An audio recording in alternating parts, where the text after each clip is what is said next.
L'Office culturel d'Arras reçoit une exposition du photographe Paul Van Borax sur le thème Les Sauvages Blanches, ou l'histoire des descendants d'un naufrage du XVIIIe siècle redécouvert en 1902 par un explorateur.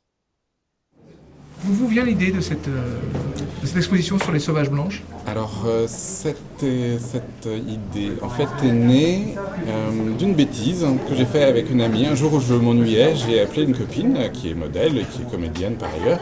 Et je lui ai dit, viens, on va faire des photos rigolotes, j'ai de la peinture, on va te peindre entièrement et on va faire des photos comme ça. Et comme elle est à peu près aussi stupide que moi, elle a fait, ouais, bonne idée, ça peut être joli.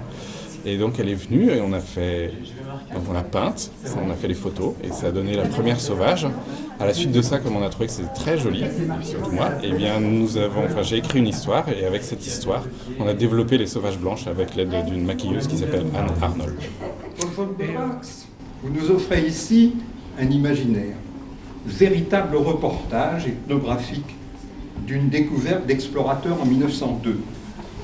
Vous nous contez la découverte de descendants d'Européens survivant à un naufrage du XVIIIe siècle. Le photographe s'aperçoit, au lieu de préserver leur mode de vie de l'époque et de leur civilisation, ces naufragés ont adopté une vie plus sauvage. Le titre Les Sauvages Blanches, ça est venu comment? C'est un peu provocateur, non? Oui, bien sûr, c'est un paradoxe entre les sauvages, qui sont donc sauvages, et qu'on voit nous en tant qu'Européens comme ceux qui habitent en Afrique a priori, et puis les Blancs qui théoriquement devraient être la société civilisée. Et donc l'histoire des sauvages blanches, parce qu'il faut le savoir, c'est l'histoire d'un bateau qui emmène des colons à Madagascar et qui s'échoue. Et les colons sont ici, s'échouent sur la côte africaine, ne peuvent pas repartir et retournent à l'état sauvage. Donc ça fait des sauvages blancs, ou blanches en l'occurrence. Et donc vous avez imaginé ça comme un peu comme un ethnologue qui visiterait cette tribu?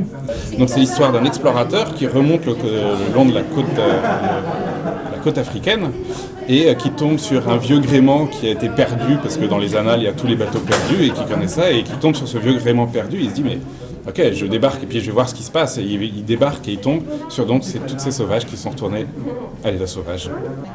C'est juste une petite histoire qui sert de support à faire des jolies photos. Très joli, je confirme. Merci. Vous pouvez me montrer la toute première, quand on voit un peu Oui, bien sûr. la genèse? Ça, c'est la toute première. C'est fait juste avec de la gouache. On a mis quoi, 1 heure à peu près à la faire. Et puis à la suite de ça, moi je ne suis pas maquilleur. Donc j'ai demandé à des gens qui sont un peu plus compétents de venir pour faire des maquillages un peu plus élaborés. Et voilà, et donc une maquilleuse est venue, et elle n'est pas venue avec des produits de maquillage, elle est venue avec des gros sacs plastiques avec plein de trucs dedans pour transformer des gens civilisés en sauvages, donc comme s'ils trouvaient pour se maquiller, tout ce qu'il y a dans la nature. Et voilà, et c'est comme ça que ça a bien marché, les sauvages, et que je pense qu'elles ont des bonnes têtes de sauvages. Vos photos élaborées ont une mise en scène remarquable, comme au cinéma. Maquillage, accessoires, tenues sont choisis avec soin et talent. Et vos effets de lumière sur fond à la Harcourt sont superbes. Et tous les noms que vous avez donnés, ça vient de où? Anagramme. Anagramme, d'accord. Ce sont que les anagrammes des noms et prénoms des modèles.